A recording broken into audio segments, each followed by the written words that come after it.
TVK மாநாடு 2.0 நேற்று நடந்துச்சு. இதில் 2 மந்த்ஸாக தமிழ்நாட்டில் போயிட்டுருக்கிற முக்கியமான இஷ்யூஸ் பற்றி விஜய் பேசுவார் அப்படின்னு சொல்லிட்டு நான் ரொம்ப எதிர்பார்த்தேன். மாநாட்டில் ஒரு 1/2 மணி நேரத்துக்கு மேலே ஒரு 40 நிமிஷம் ஒரு 30 நிமிஷம் பேசியிருப்பார். அதில் மறைமுகமாக கூட இந்த ஆணவ கொலைகள் பற்றி, அதுக்கப்புறம் இப்போ நடந்த ஓட்டு திருட்டு பற்றி, சானிடேஷன் ஒர்க்கர்ஸோட போராட்டம் பற்றி ஒரு வாரத்தை கூட பேசலை. சானிடேஷன் ஒர்க்கர்ஸை தான் கூப்பிட்டு பேசினார்ல.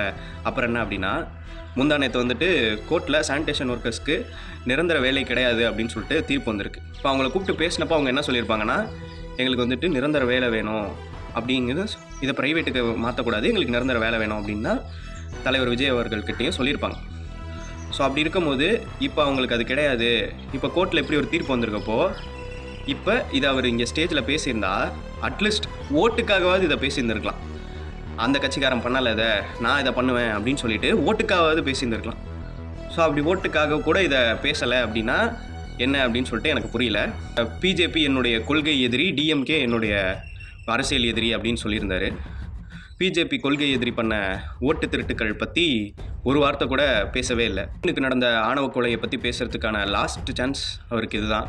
இவ்வளோ பெரிய கூட்டத்தை கூட்டி வச்சுக்கிட்டு நாட்டில் நடக்கிற முக்கியமான விஷயங்களை பற்றி பேசாமல் ஜஸ்ட் பாட்டு பாடுறது, அதுக்கப்புறம் டிஎம்கே பற்றியும் பிஜேபி பற்றியும் 4-5 டைலாக் அடிக்கிறது, மேலாப்பில் இது எல்லாருக்கும் தெரிஞ்ச விஷயங்கள், பிஜேபி பற்றி டிஎம்கே பற்றியும் ஒரு டீப் அனாலிசிஸ் பண்ணி பாலிடிக்ஸ் பற்றி பேசின மாதிரியோ, இல்லை பாலிடிக்ஸ் ரீதியாக அவர்களுடைய தொண்டர்களை எஜுகேட் பண்ண மாதிரியோ மாநாட்டில் எதுவுமே தெரியல. தென் சில பேர் சொல்கிறாங்க, இதை பேசுகிறதுக்கான மாநாடு கிடையாது அப்படின்னு சொல்லிட்டு. மாநாடுங்கிறது எதுக்கு நடத்துவாங்கன்னா, லீடர்ஷிப்பை காட்டுறதுக்கு, எனக்கு பின்னாடி இவ்வளோ கூட்டம் இருக்குது அப்படின்னு சொல்லிட்டு காட்டுறதுக்கு, தென் பாலிசிஸ் பற்றி டிஸ்கஸ் பண்ணுறதுக்கு, இங்கே நடந்துகிட்டு இருக்க இஷ்யூஸ் பற்றி டிஸ்கஸ் பண்ணுறதுக்கு தான் மாநாடு நடத்துவாங்க. ஆனால் இங்கே அப்படி ஏதாவது நடந்துச்சா அப்படின்னா ஒன்றுமே நடக்கலை. கட்சியோடைய தலைவர் இவ்வளோ பெரிய கூட்டத்தை பின்னாடி வச்சிருக்காரு அப்படின்னா, பொலிட்டிக்கல் ரீதியாக அவர் யங்ஸ்டர்ஸ் என்ன எஜுகேட் பண்ணார், அது எஜுகேட் பண்ணுறதுக்காக என்ன விஷயத்தை இப்போ பண்ணார் அப்படின்னா ஒன்றுமே இல்லை. தீர்மானங்கள் வெளியிட்டிருந்தார். ஆணவ கொலைகளுக்கு தனிச்சட்டம் தமிழ்நாட்டில் வேணும், அதுக்கப்புறம் நேர்மையான முறையில் தேர்தல் நடக்கணும் அப்படின்னு சொல்லிட்டு. உங்கள் தீர்மானங்களில் இது ஆல்ரெடி இருந்தது அப்படிங்கும் போது ஸ்டேஜில் இப்போ இந்த டைலாக் அடிக்கிறது, பாட்டு பாடுறது இதெல்லாம் விட்டுப்புட்டு ஆணவ கொலையை பற்றியும் அதுக்கப்புறம் அந்த தேர்தல் விஷயம் பற்றி டேரெக்டாகவே பேசியிருந்துருக்கலாம். பட் நீங்கள் பண்ண மாட்டீங்க. ஏன்னா டேரெக்டாக நீங்கள் பேசினா அது ஒரு பெரிய பேசும் பொருளாகும். ஸோ இது ஒரு சேஃப் பிளே. நாளைக்கு உங்களை யாராவது பேசலை அப்படின்னு சொல்லிட்டு கேட்டால், இல்லையே நான் இந்த தீர்மானத்தில் வச்சுருக்கேனே, நான் தீர்மானங்கள் வெளியிட்டேனே அப்படின்னு சொல்லிட்டு கணக்கு காட்டுற மாதிரி அதுலேருந்து நழுவிடலாம். ஒரு பொலிட்டீஷியனாக இருந்து யோசிச்சு பாருங்கள். அவர் இதை பற்றி பேசினா அவருக்கு ஓட்டு வராது.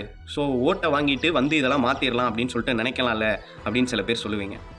நாளைக்கு அவருடைய ஆட்சியில் இப்படி ஒரு ஆணவ கொலை எலெக்ஷன் டைமில் நடந்துருச்சு, அது அவர் தொண்டராகவே இருந்தாலுமே ஓட்டு கிடைக்காது அப்படிங்கிற காரணத்தினால நாளைக்கு இதை பற்றி பேசவே மாட்டார். கடைசி நிலை அதுவாக தான் இருக்கும். ஸோ இப்போவே அவர் இதை பற்றி பேசலை அப்படிங்கும் போது மாற்று அரசியலை பண்ணும் கட்சி, சமத்துவத்தை பேசும் கட்சி அப்படின்னு சொல்லிட்டு இப்போ அரசியலுக்குள்ளே வராங்க. அப்படி இருக்கும்போது உங்களுடைய நடவடிக்கைகள் அந்த மாதிரி இல்லைன்னா மக்கள் கேள்வி கேட்க தான் செய்வாங்க. கேள்வியெல்லாம் கேட்கக்கூடாது அப்படின்னா நீங்கள் என்ன பெருசாக மாற்று அரசியலை பண்ணிட போகிறீங்க?